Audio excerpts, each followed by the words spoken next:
오늘 주님을 따르는 길 말씀을 봅니다. 자, 지금 우리 마태복음을 쭉 읽어가는데요. 여러분, 마태복음의 우리 말씀들을 쭉 묵상하고 우리 부활절이 돼서는 정말 천국 제자의 영광을 증언할 수 있는 아름다운 증언들이 여러분의 삶에 더 풍성하고 아름답게 이루어지기를 소원합니다. 할렐루야! 여러분 모두가 천국의 증인들이십니다. 그 영광 안에 세워주신 주님의 영광 나타낼 줄 믿습니다. 그런데 천국의 역사는 재밌게도 예수님이 오셔서 수많은 사람들이 따르는 지지 속에서 오히려 고요하게 진행됐던 것을 생각하게 됩니다. 예수님께 일관된 태도가 있었는데 그것이 무엇이냐면 사람들이 주님께로 몰려올 때 주님이 피하셨다는 것입니다. 오늘 본문에도 18절 말씀에 예수께서 무리가 자기를 애워싸는 것을 보시고 건너편으로 가기를 명하시니라 이렇게 말씀이 나옵니다. 사람들이 몰려오는 곳에서 호수 건너편으로 그냥 움직이셨다는 것이죠. 예수님은 결코 인기를 즐기지 않으셨고 사람들의 지지 속에 자기의 사역을 세우려고 하지 않으신 것을 주목하게 됩니다. 그리고 제자들에게도 그것을 가르치셨어요. 제자들이 예수님의 파송을 받고 강력한 역사들을 이루고 돌아왔을 때 주님이 그들에게 하신 말씀이 마가복음 6장 31절에 기록되어 있습니다. 이르시되 너희는 따로 한적한 곳에 가서 잠깐 쉬어라. 오고 가는 사람이 많아서 음식 먹을 겨를도 없었다는 겁니다. 이 뒤에 나오는 말씀이 피곤하고 힘들었다는 얘기가 아니에요. 여러분, 사역하는 경험들을 했던 사람들 입장에서는요, 사람들이 오는 게 얼마나 신나는지 몰라요. 여러분, 우리 단기 선교팀도요, 가가지고 찬양할 때 사람들이 오면 피곤하고 힘들까요?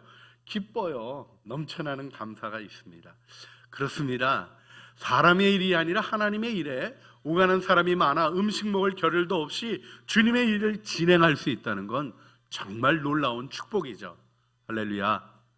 그 아름다운 축복이 우리들의 삶에도 있습니다.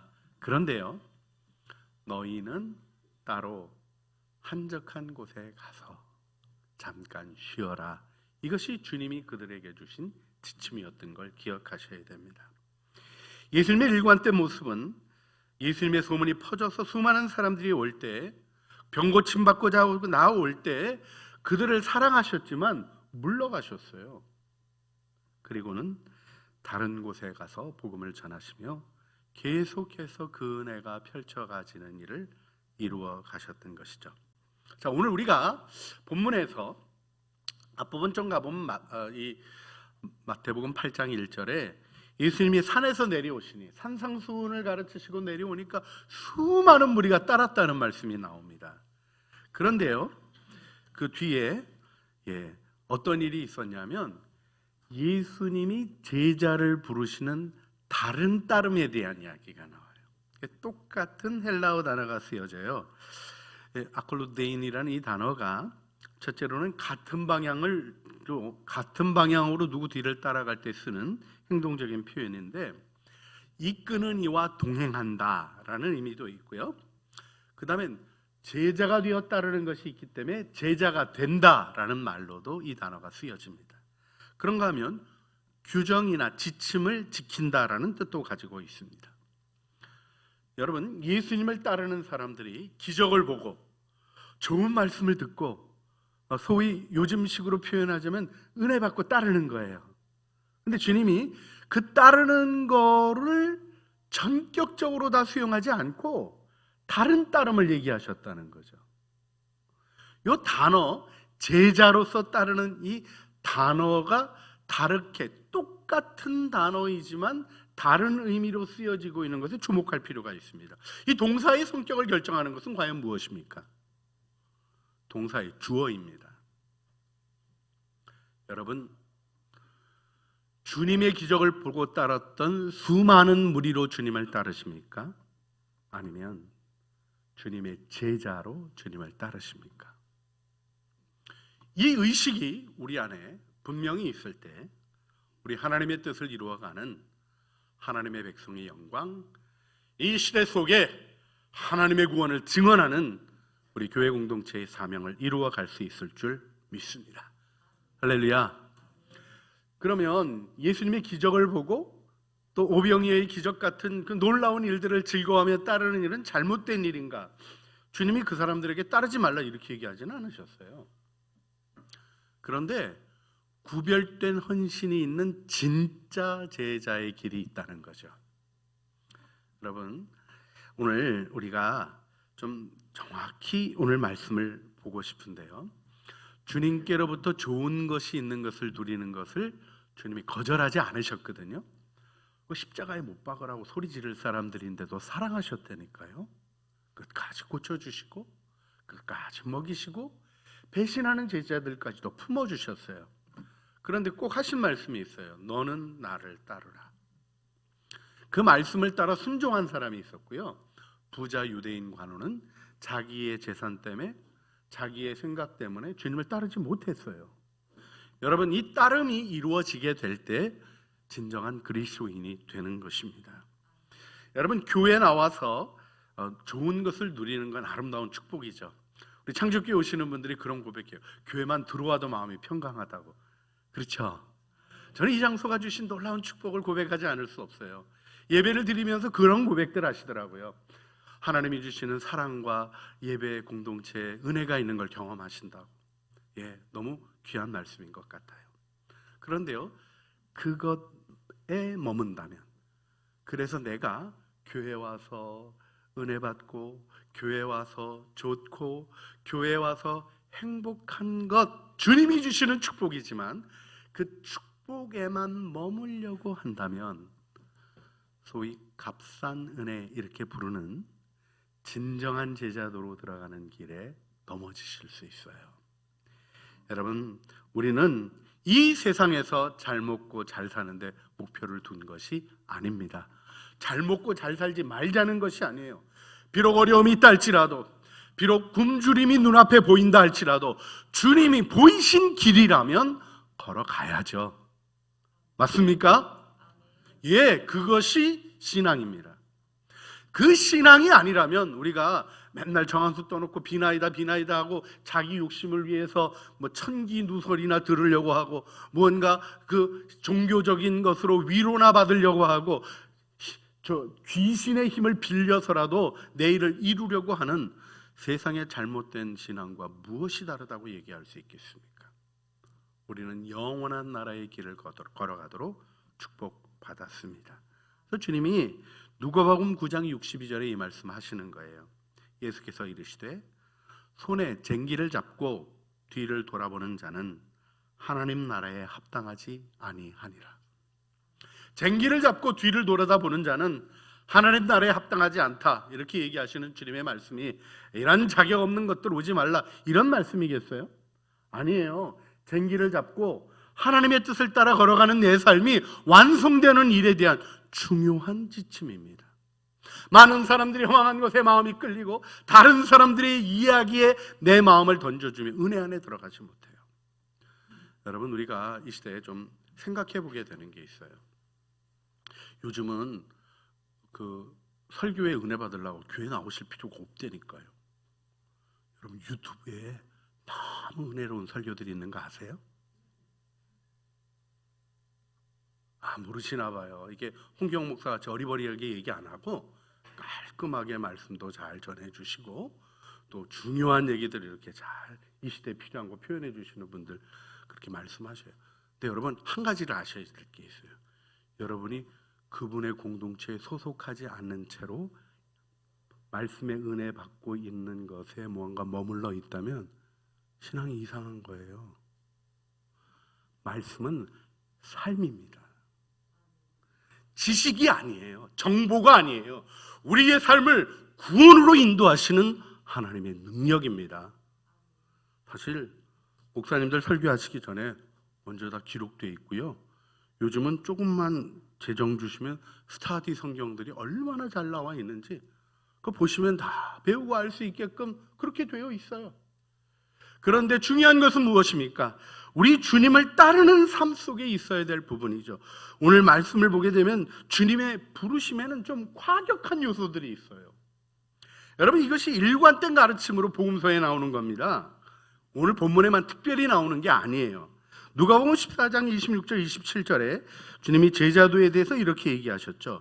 물은 내게 오는 자가 자기 부모와 처자와 형제와 자매와 더욱이 자기 목숨까지 미워하지 아니하면 능히 내 제자가 되지 못하고, 누구든지 자기 십자가를 지고 나를 따르지 않는 자도 능히 내 제자가 되지 못한다. 여러분, 이 말씀 어떻게 생각하십니까? 부모와 처자와 형제 자매가 중요합니까? 주님 따르는 게 중요합니까? 대답을 안 하시네요. 네. 혼돈스러운 사실 영역입니다. 왜요? 주님이 가정을 중시하셨습니까? 중시하지 않으셨습니까? 중시하셨죠. 여러분, 교회 일이 먼저입니까? 가정의 일이 먼저입니까? 주저하지 마세요. 창조교회는 가정이 먼저라고 얘기하는 곳이에요. 그렇다고 주님의 일 필요 없고 우리 가정, 우리 애들, 우리 내 새끼 죄송합니다. 좀 안 좋은 표현이었네요. 이렇게 해가는 일들 속에 있는 것, 나의 일, 나의 생각, 나의 명예, 내가 얻고 싶은 것, 그것이 주도하여 가게 되면 하나님 나라의 일을 이룰 수 있나요, 없나요? 그게 그를 불행하게 이끄는 것이기에 주님이 말씀하시는 겁니다. 가족보다 내가 앞서야 한다. 왜요? 그 가정을 진짜 생각하시는 분이 주님이시잖아요. 여러분, 여기서 우리가 주님이 왜 이렇게 얘기하시는가를 고민해 볼 때 딱 정확해지는 게 하나 있습니다. 예수님의 뒤를 따라가는데 방해가 되는 것은 가족일까요? 아니에요. 바로 나입니다. 나. 가족이라는 이름으로 내 것을 펼치고 싶고, 가족이라는 이름으로 내가 원하는 것을 쥐고 싶은 나, 심지어는 사명이라는 이름으로 내 명예를 취하려고 하는 나. 여러분, 이 일 속에 우리의 고민이 있어야 하는 것입니다. 소위 주의 일이 따로 있고 내 일이 따로 있고 이렇게 구분되는 게 정확하다고 아시는 분은 굉장히 혼돈스러운 함정에 빠져 계신 거예요. 여러분, 설교가 주의 일입니까? 홍기영의 일입니까? 이제는 주의 일이라고 좀 밀어주셔야죠. 주의 일이에요, 주의 일. 그죠? 또 그렇게 돼야 되지 않겠습니까? 하지만 유혹이 있을까요, 없을까요? 있어요. 내가 하고 싶은 얘기 하고 싶은 마음에 유혹이 있어요. 아, 이런 거는 아닌데 내 속풀이 하고 싶은 때가 있을 때가 있을까요, 없을까요? 없어요. 여러분, 기도해 주셔서 잘 가고 있습니다. 그렇게 해본 적도 없습니다. 그런데요, 유혹은 있습니다. 그 유혹을 이겨가는 과정과 노력이 하나님의 은혜의 길을 걸어가는 것이죠. 그래서 서구 사람들이 재밌게 표현하는 게 몇 개 있어요. 여러분, 영어로 죄가 뭐죠? S-I-N, sin. 그렇게 표현해. 죄의 중심에 내가 있다고. 무슨 소린가 그랬더니 S-I-N, 그러니까 I. 가운데 I가 있는 거예요. 죄는 내가 문제라는 거예요. 그 다음에 여러분, 이렇게 성호 걷는 거 있잖아요. 이렇게 성호 걷는 거. 캐톨릭도 하지만 이제 우리 개신교 성공회도 이렇게 성호 걷는 거를 해요. 그래서 가끔 성공회 이제 그 신자들에게 혹은 저 얘기를 개신교 뭐가 캐톨릭이 하는 거 하고 있고 그렇습니까? 이렇게 얘기를 하는 사람도 있는데, 맥스 루케이도가 그런 얘기했다가 성공회 그 목사님으로부터 들었던 얘기가 있어요. 그게 중요한 거라고. 십자가가 뭐냐고. 십자가가 뭐예요? 아이를 자르는 거가 십자가라고. 나를 쳐내는 게 십자가라고. 여러분, 내가 살아있고 내 감정이 움직이고, 그 교회 아니에요. 내 뜻이 아니라 하나님의 뜻을 함께 찾아가는 것, 서로 안에 비추어 주시는 하나님의 뜻에 순종하는 것, 그리고 그 주님께서 모든 연약한 이들까지 돌보셔서 그들을 은혜로 이끌어 주실 것을 믿는 믿음, 이것이 교회를 세우는 것 아니겠습니까? 자기 십자가를 지고라는 말의 핵심적인 부분은, 자기 십자가를 졌다는 말이 1세기에서는 파티블룸, 가롯대예요. 가롯대. 가롯대 십자가가 등에 지어졌다는 겁니까? 무슨 뜻이에요? 사형 선고를 받고 곧 죽도록 결정됐다는 뜻입니다. 여러분, 그 마음, 나의 욕구에 대해서, 내 욕심에 대해서, 내 생각에 대해서 사형 선고를 받은 줄 아는 자의 마음으로 우리는 주님을 따르는 거죠. 그래서 이 말씀이 이렇게 나오는 거예요. 여러분, 이 서기관이 예수님을 따르겠다는 거는, 서기관은 공식적인 하나님의 말씀을 기록하고 인정받는 그 시대의 관리 아닙니까? 소위 인정된 종교 지도자예요. 그런데 그 당시 종교 지도자들이 거부하고 있는 나사렛 예수를 따르겠다고 얘기하는 거예요. 이거 굉장한 얘기입니다.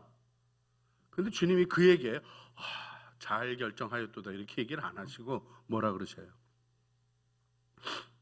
여우도 굴이 있고 공중의 새도 거처가 있는데 인자는 머리 둘 곳조차 없다. 이 얘기가 뭡니까? 주님이 왜 이야기를 하시는 거죠? 이 서기관 입장에서는 나사렛의 젊은 랍비가 하는 일이 놀라운 거예요. 사람들이 몰려오고 자기가 봐도 너무 기쁜 거예요. 천국이 막 이해되어지고 그동안의 율법에 대해서 잘 깨닫지 못했던 게 막 열려지고, 그 다음에 천국이 가시적으로 드러나고 사람들에게 병고침이 일어나고 나병 환자들이 나음을 받고 저주라고 생각했던 삶이 돌이켜지는 행복한 일이 일어나는 거예요. 난 여기서 살래요 이렇게 얘기하고 있는 거예요 지금. 그때 주님이 하신 말씀이 뭐예요? 오롯이 홀로 걸어갈 수 있겠니? 이걸 물으시는 거예요. 나는 기댈 데도 없는 데서 산다. 이 얘기를 하셔요. 예수님이 기댈 데 없는 데서 사셨습니까? 아니요. 하나님만 의지하신 거예요. 여러분, 사람의 시선, 사람의 지지가 내 삶의 동력일 수 있습니까? 아니요. 그건 사람의 일이죠. 하나님으로부터 오는 것으로 걸어가는 자만이 끝까지 제자의 길을 걸을 수 있는 것입니다. 그래서 그로 이어져서 하시는 말씀이 어떤 거냐면, 장사 지내게 해주십시오 하는 제자의 요청을 거절하시는 이 좀 낯선 얘기가 나와요. 여러분, 이 말씀이 교회 처음 나오시는 분들, 또 특별히 우리 유교문 안에서 교회에 들어오시는 분들에게는요, 이거 완전히 이거 정말 호로 자식들이네 하고 야단칠 일이에요. 부모님이 돌아가셨는데 장사도 안 치려고 주님 따라간다고요? 어림도 없는 얘기죠. 여러분, 주님이 왜 이 얘기를 하셨겠습니까? 1세기 팔레스틴에 있어서도 이 이야기는 우리가 지금 느끼는 어조보다 훨씬 강력합니다. 왜요? 장례 지내는 게 24시간 안에 지내야 되는 기후적인 문제도 있었고요. 내 부모를 공경하라 하시는 말씀에 대한 가장 중요한 실천이 장사 지내는 거여서 그게 1번으로 우선하는 겁니다. 근데 주님이 왜 이걸 내려놓으라고 얘기를 하실까요? 왜 주님 따르는 것을 우선하라고 얘기하실까요? 우리의 마음으로부터는 여러 가지 이유를 달아 주님 따르는 것에 대해서 도망가고 싶어하는 죄인의 욕구가 있거든요. 그걸 주님이 못 보셔서 그러는 게 아니에요. 그게 그를 행복하게 할 수 있는 일이면 주님이 너그럽게 받으십니다. 그리고 억지로 강요하지도 않으셔요. 기다리십니다. 그런데 핵심은 무엇입니까? 그 우선순위가 제대로 세워져야 하나님 나라의 영광이 이루어지기 때문이죠. 여러분, 우리는 좁은 문으로 들어가라는 주님의 말씀, 좁은 길을 걸어야, 협착한 길을 걸어야 된다는 말씀에 대해서 교회 나오는 사람들은 들으면 다 알아요. 그런데요, 막상 좁은 길 걸어가기가 어렵습니다. 이때 우리가 마음으로부터 기억해야 될 중요한 원리가 있습니다. 여러분, 안 가본 멋진 광경을 보려면 꼭 해야 될 게 뭘까요? 돈이 있어야 여행 가죠. 근데 돈 없어도 가시더라고요. 건강이 있어야 가신다고요. 건강한데 안 가시는 분도 많더라고요. 여러분, 정말 꼭 봐야 되는 곳에 좀 꼭 보고 싶은 정말 멋진 광경을 보려면 꼭 해야 될 일이 뭡니까? 안 가본 길을 걸어가 보셔야 되는 거예요. 저희들이 우윤희 갔다 와서 너무 멋있었거든요. 근데 갔다 와가지고 또 갈래? 그러면 금방 대답들이 안 나와요. 너무 길게 비행기 타고 갔잖아요. 그래요. 근데 그 대가를 지불하지 않고는 만날 수 없는 체험이 있는 거예요. 제자의 길도 마찬가지입니다. 세상의 방식으로 가서 얻는 것을 어떻게 천국이라고 할 수 있겠어요? 주님의 말씀에 순종하는, 내게 주시는 주님의 말씀에 그렇군요, 이것이 주님이 내게 원하시는군요, 이렇게 찾아지는 기도의 과정을 가지고 그 말씀 붙잡고 주님의 뜻대로 나가는 다른 길을 걸어야 다른 결과가 찾아오는 것이죠. 그래서 예수님을 우선해야 한다 가르쳐 주시는 겁니다. 여러분, 그런데 기억하실 게 있어요. 부모의 장례를 안 치르는 것은 여기 처음 나오는 얘기가 아닙니다. 구약의 예언자들에게 시체 접촉하지 말라고 주님이 하시면서 예언 먼저 하라고 하시는 게 있어요. 심지어는 에스겔 같은 경우에는 부인이 죽었는데도 곡하지 말래요. 울지 말고 그냥 사명을 진행하라는 엄격한 말씀이 주어졌습니다. 민수기 6장을 보면 나시린의 구별된 서원에서 하지 말아야 될 것이 시체 접촉인데 부모가 죽어도 안 된다는 거예요. 그런데요, 오늘 본문의 말씀은 이 구약의 말씀과는 다른 차원으로 주어지는 겁니다. 특별한 헌신을 하는 사람, 선교사님으로 나가고 교회 목사가 되고 또 우리 장로님이 돼가지고 교회 중직을 지고 가는 우리 항존직들이 되고 이런 분들에게 주어지는 얘기가 아니에요. 모든 그리스도인들에게 주어지는 주님의 명령입니다. 예수 제대로 믿으려면 주님이 1번이 되는, 또 2번, 3번 따로 있는 것이 아니라 오직 주님만 따라가는 헌신의 결단이 있어야 되는 것이죠. 말씀을 좀 정리해야 하겠습니다. 그런데 어떻습니까, 여러분? 정말 주님만 따르고 싶은 마음이 있으십니까? 있으십니까? 그 마음 일으키시기를 바랍니다. 그런데요, 그 마음 일으켜도 못 가요. 왜요? 욕심에 넘어진 자신을 봅니다. 주님 뜻대로 살겠다고 얘기하고 묵상하고 기도합니다 고백하는데 거짓말을 하고 있어요. 기도가 아니거든요. 근데 한두 번 얘기했다고 기도라고 우기고 싶은 거예요. 묵상이 주님의 말씀을 듣는 과정으로 들어가지 않았거든요. 근데 성경 펼쳐보고 거기 읽었던 걸 묵상이라고 얘기하고 싶은 거예요. 망가진 거예요. 이 망가짐이 우리로 더 좌절하게 합니다. 교회 오래 나올수록 우리가 주님 앞에서 나의 신앙생활을 점검하며 더 깊이 실망감을 가지게 되는 부분이 있습니다. 병든 거죠. 오늘 본문에 베드로의 장모가 열병이 들었다는 거예요. 여러분, 사위의 스승이 자신의 집을 방문했어요. 굉장히 영광스러운 시간이잖아요. 그것도 나사렛에 정말 지금 막 유명한 랍비가 오신 거예요. 접대하고 싶겠어요? 안 하고 싶겠어요? 장모님으로서 자기 사위 선생님이 자기 집에 왔다, 영광스럽게 잘 대접하고 싶을 텐데 어떻게 돼 있대요? 알아 누워있다는 거, 아무것도 못하게. 근데 주님이 어떻게 하십니까? 이 집은 준비 안 됐구만 하고 딴 제자 집으로 가지 않고 어떻게 하셨다는 거예요? 그 장모의 손을 잡으셨다는 거예요. 주님의 이 사랑의 터치, 이것이 그 장모가 병이 낫게 하고 하나님이 주신 마음의 소원을 따라 섬김의 길을 걸어가는 일로 열어주셨다는 것입니다. 할렐루야. 오늘 우리 기도했으면 좋겠어요. 여러분, 우리는 생각의 병을 앓기도 하고요, 마음의 병을 앓기도 하고 몸의 병을 앓기도 합니다. 그리고 그 병을 핑계로 삼고 싶은 때가 많이 있어요. 어떤 때는요, 요즘 분위기가 그렇더라고요. 코로나 걸려서 확진되면 휴가 나서 좋다고, 이런 마음이 생기는, 자신의 삶에 아프고 망가져서 멈춰지는 것을 허락하고 싶은 어리석은 미련이 점점 팽배해지는 사회를 살아가고 있습니다. 우리는 강건해지는 은혜의 길을 알고 있습니다. 주님이 우리를 치유하십니다.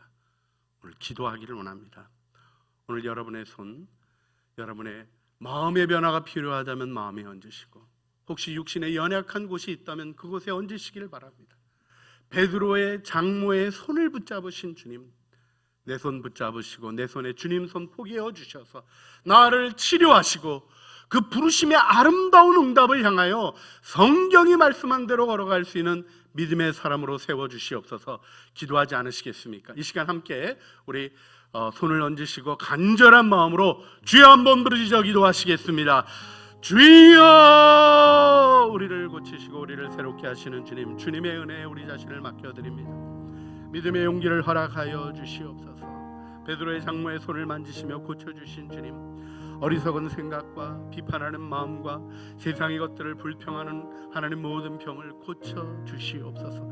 입술에 아름다운 말을 허락하여 주시고 하나님 제 혀를 고쳐 주시옵소서. 주님, 주님을 향하여 기도하지 아니하는 게으름을 고쳐 주시옵소서. 하나님 아버지, 주님 앞에서 비교하며 하나님 살아가는 이 어리석은 태도를 고쳐 주시옵소서. 주님이 주신 은혜를 따라 천국 복음을 향하여 일어서게 하여 주시고 오직 주님을 우선하여 나가는 믿음의 결단으로 서게 하여 주시며 은혜 안에 인도하여 주시옵소서. 주님, 주님의 부르심에 제대로 응답하지 못하는 그런 그리스도인으로 살기를 원치 않습니다. 세상에 망가진 욕심을 버리고 오직 주님만 따르게 하여 주시옵소서. 죄로 얼룩진 나는 죽고 오직 예수님께서 내 안에 사시는 삶을 살게 하옵소서. 고독과 어려움을 두려워하지 아니하고 주님의 부르심만을 따라가는 마음의 결단 주시옵소서. 어디든지 주님 가시면 가겠습니다.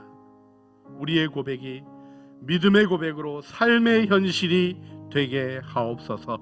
우리 구주 예수 그리스도의 이름으로 기도합니다. 아멘.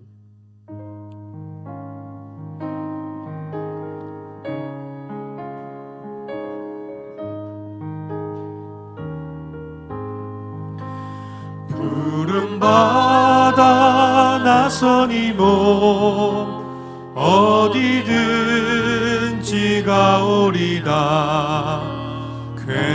괴로우나 즐거우나 주만 따라가오리니 어느 누가 막으리까. 죽음인들 막으리까. 어느 누가 막으리까. 죽음인들 막으리까. 아골골자 빈들에도 복음 들고 가오리다. 소돔 같은 거리에도 사랑 안고 찾아가서 종의 몸에 지닌 것도 아낌없이 드리리다. 종의 몸에 지닌 것도 아낌없이 드리리다. 존귀 영광 모든 권세 주님 홀로 받으소서. 멸시천대 십자가는 제가 지고 가오리다. 이름 없이 빛도 없이 감사하며 섬기리다. 이름 없이 빛도 없이 감사하며 섬기리다.